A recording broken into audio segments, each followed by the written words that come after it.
Assalamualaikum warahmatullahi wabarakatuh. Selamat datang kembali di channel Lampurdup bersama saya, Adil. Terima kasih buat kalian semua yang masih setia menonton di channel ini. Dan buat kalian yang baru pertama kali melihat saya atau melihat channel ini dan nantinya merasa tertarik dengan cerita yang saya bawakan, jangan lupa di subscribe channel ini, like dan komen, karena bentuk dari dukungan kalian itu sangat membantu channel ini untuk bisa berkembang lagi. Nah, seperti biasa sebelum saya masuk ke jalan ceritanya, saya akan berikan sedikit gambaran cerita yang akan saya bawakan pada episode kali ini, yaitu tentang sosok penunggu motor bekas yang dibeli oleh keluarga ini. Ternyata motor bekas ini ada penunggunya, dan penunggunya itu sangat jahil. Simak terus video ini sampai habis dan tidak perlu lagi berbasa-basi, langsung saja kita masuk ke jalan ceritanya. Cerita horor, kita mulai.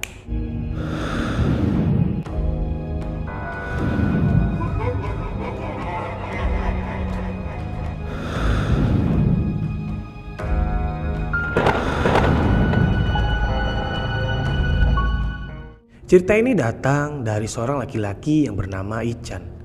Ican waktu itu masih berumur kurang lebih 16 tahun atau berada di bangku sekolah kelas 2 SMA. Hari-hari Ican itu ia pergi sekolah hanya dengan menggunakan angkot dan pulang pun juga menggunakan angkot. Dia ini hidup sebagai seorang anak yang penuh keterbatasan, namun ia tidak pernah mengeluh apalagi marah dengan kedua orang tuanya yang hanya bekerja serabutan, dan ibunya itu hanyalah ibu rumah tangga. Walaupun ia hidup dengan keterbatasan, semangat ia untuk sekolah itu sangat jempolan. Dan suatu hari di mana orang tuanya atau bapaknya itu mendapati rezeki.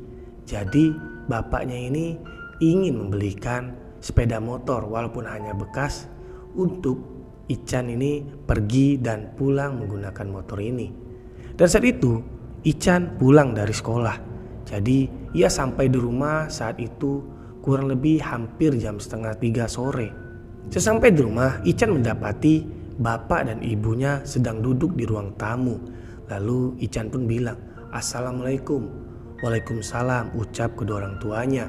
Lalu Ican pun menyelonong aja masuk ke dalam kamar. Namun sebelum ia membuka pintu kamarnya, ia dipanggil oleh bapaknya untuk kembali lagi ke ruang tamu. Lalu Ican pun berjalan lagi ke ruang tamu dan bertanya, "Ada apa, Pak, memanggil aku?" "Kamu duduk dulu di sini, Bapak mau ngomong." Ternyata apa yang diomongi bapaknya ini benar-benar membuat Ican terkagum-kagum. Ia sepertinya juga terharu dengan ucapan bapaknya ini, karena bapaknya itu berniat untuk membelikan sepeda motor walaupun bekas, dan Ican pun sangat berterima kasih. Lalu ia bilang, "Emang kapan, Pak, mau dibeli, Pak? Kita pergi sekarang." Dan Ican pun dengan sangat tergesa-gesa ia mengganti pakaiannya dengan pakaian santai lalu pergi berjalan kaki dengan bapaknya. Di sepanjang jalan mereka berjalan kaki, bapak Ican ini berkata lagi, "Nanti kalau kamu punya motor, kamu baik-baik mengendarainya. Jangan ngebut-ngebut, ya, utamakan keselamatan." "Iya," ucap Ican dengan senyuman yang sangat lebar. "Memang di mana, Pak, letak motornya? Sebentar lagi akan sampai." "Ini motornya dari teman lama Bapak. Kebetulan ketemu di pinggir jalan saat itu, lalu menawarkan sepeda motor milik almarhum anaknya." "Almarhum anaknya?" tanya Ican.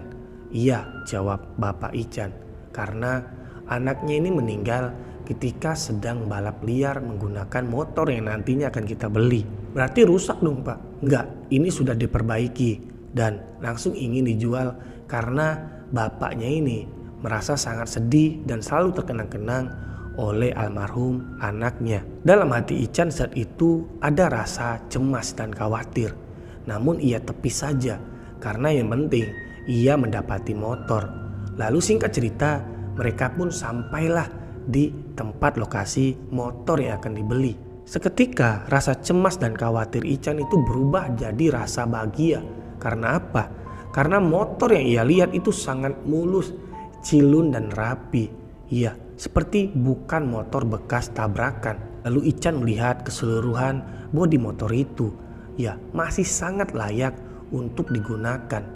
Lalu tanpa basa-basi, orang tua si pemilik motor ini langsung bilang, coba kamu langsung cek saja di bawah motor ini. Kalau enak kamu bawa, silakan kamu beli.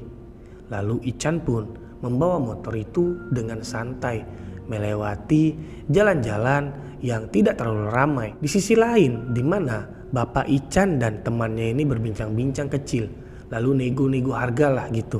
Dan ternyata harga dari motor ini sangat jauh di bawah pasaran. Dan di sisi lain, Ican sedang membawa motor ini. Namun anehnya, ketika ia membawa motor ini, tiba-tiba motor ini seperti gasnya itu naik turun lalu seperti digas full. Sedangkan Ican hanya mengegas sedikit saja. Ican pun merasa ada yang aneh dengan motor ini. Namun ia tidak berani bilang kepada bapaknya karena takutnya tidak jadi dibeli motor ini. Sedangkan Ican sangat ingin memiliki motor. Lalu sampailah ia ke tempat awal tadi. Ican pun bilang, cocok pak, beli aja pak. Lalu transaksi pun dilakukan. Dan ternyata harga motor itu setengah dari harga standar bekas motor itu. Setelah transaksi itu, mereka pun pulanglah ke rumah. Di mana Ican membawa motor itu sedangkan bapaknya itu digonceng. Sesampai di rumah, mereka pun kembali lagi melihat keseluruhan bodi itu. Lalu mengeceklah sedikit apa ada barang yang haus dan harus dibeli. Jadi sore hari itu Ican pun membawa motor ini keliling kota. Karena apa? Karena rasa bahagianya ia pun sampai lupa makan sore. Namun ketika ia sedang membawa motor itu dengan kecepatan yang sedang, ya seperti awal ia membawa motor itu, tiba-tiba motor ini seperti melaju lebih cepat. Entah kenapa. Padahal Ican pun sudah memencet rem depan dan belakang. Namun motor ini seperti los saja, semakin ngebut dan semakin ngebut. Lalu Ican pun berinisiatif untuk mematikan knop mesinnya. Lalu karena motor itu dimatikan knopnya, perlahan-lahan motor itu pun bisa dihentikan di pinggir jalan. Lalu Ican merasa bingung dan bertanya-tanya, ada apa motor ini? Apa mungkin ada setelan di gas motor ini yang mungkin saja lengket? Jadi Ican pun hanya melihat-lihat lagi, namun sepertinya tidak ada kerusakan. Dan Ican pun sambil melihat kiri dan kanan. Lalu ia teringat, mungkin saja aku belum mengucapkan bismillah. Karena mungkin saja aku harus mengucapkan bismillah supaya selamat di perjalanan. Lalu ketika Ican mengucapkan bismillah, lalu kembali menghidupkan motornya. Dan syukurnya ia pun sampai ke rumahnya tanpa ada hambatan seperti tadi. Singkat cerita, kini hari pun berganti, di mana saat itu pagi hari. Ican pun pergilah menggunakan motor itu ke sekolahannya. Sesampai di sekolahan, ia pun memarkirkan motornya dan meletakkan helmnya tepat di atas spion sebelah kanan. Lalu ia pun masuklah ke dalam kelasnya dan ia pun belajar seperti biasa. Namun tiba-tiba sekolah itu heboh. Hebohnya kenapa? Karena ada orang yang kesurupan di parkiran motor. Ternyata usut punya usut, orang yang kesurupan di parkiran itu adalah siswa yang ingin mencuri helm dari Ican ini yang ia letakkan di atas spion. Karena murid ini pun mengaku setelah ia disadarkan oleh guru agama, ia mengaku bahwa tadinya ia berniat untuk mencuri. Namun ketika ia ingin memegang helm itu, ia seperti melihat ada sosok makhluk di mana makhluk itu adalah laki-laki dan laki-laki itu penuh berlumuran dengan darah sambil menatap dirinya dengan tatapan yang sangat sinis. Lalu tiba-tiba pandangannya pun hitam dan ketika ia terbangun atau ketika ia tersadar, ia sudah berada di ruang UKS. Entah kebetulan atau tidak, ketika Ican mendengar berita itu, ia merasa ada yang aneh dengan motor miliknya. Namun ketika ia dipertemukan dengan murid itu, ia disuruh bertemu dengan murid ini melalui panggilan guru agama itu. Mereka pun bertiga seperti berbicara khusus di salah satu ruangan, di mana murid yang kesurupan itu ia memohon maaf kepada Ican dengan sangat sungguh-sungguh karena ia merasa sangat takut karena seumur hidupnya ia tidak pernah mengalami kejadian yang seperti ini. Ican pun yang tidak mau mengambil pusing, ia pun memaafkan saja karena ia tidak merasa dirugikan. Lalu singkat cerita lagi, Ican pun pulang karena sudah jam pulang sekolah. Ia pun pulang mengendarai motor itu dan tidak lupa mengucapkan kata bismillah. Ia pun sudah sampailah di rumahnya dan motor itu pun ia parkirkan di depan rumah. Dan Ican pun makan sore lah. Lalu setelah ia makan sore, ia pun pergi lagi menggunakan motor itu ke tempat teman-temannya yang ngumpul di salah satu warung dekat rumahnya. Sesampai di warung itu, ia pun bertemulah dengan beberapa temannya yang memang sering berada di situ. Sebut saja salah satu nama temannya ini adalah Berta. Berta itu menatap Ican dengan tatapan yang sangat tajam. Sampai Ican pun duduk di sebelahnya, ia masih menatap Ican dengan sangat sungguh-sungguh. Lalu Ican yang sedikit risih, ia bertanya kepada temannya, "Bro, kenapa kok kamu melihat aku seperti itu? Emang kamu tidak merasa ada yang aneh?" "Aneh kenapa? Aku melihat dari kejauhan, kamu itu seperti membonceng orang. Namun sesampai di sini, tiba-tiba orang yang kamu gonceng itu hilang begitu saja. Jadi aku agak heran, apa aku halu atau memang kamu itu membonceng makhluk halus?" Sebenarnya dalam hati Ican itu seperti mengiyakan kata-kata dari Berta. Namun ia belum siaplah untuk mengucapkan bahwa motor ini bekas tabrakan di mana pemilik sebelumnya itu meninggal dunia. Lalu mereka pun berbincang-bincang dan tak terasa waktu pun berlalu dengan sangat singkat, di mana akhirnya mereka memutuskan untuk pulang. Sedangkan jam sudah menunjukkan hampir jam 7:30 malam. Saat itu Berta minta dibonceng untuk pulang ke rumahnya atau minta diantarkan, dan Berta pun diboncenglah dengan Ican. Di sepanjang jalan menuju arah rumah Berta, entah kenapa Berta ini seperti gelisah di belakang. Ican pun bertanya pada Berta, "Bro, kenapa kamu kok gerasa-gerusuk?" "Iya, aku merasakan tubuhku ini sangat berat. Aku seperti meminggul beban yang sangat-sangat berat."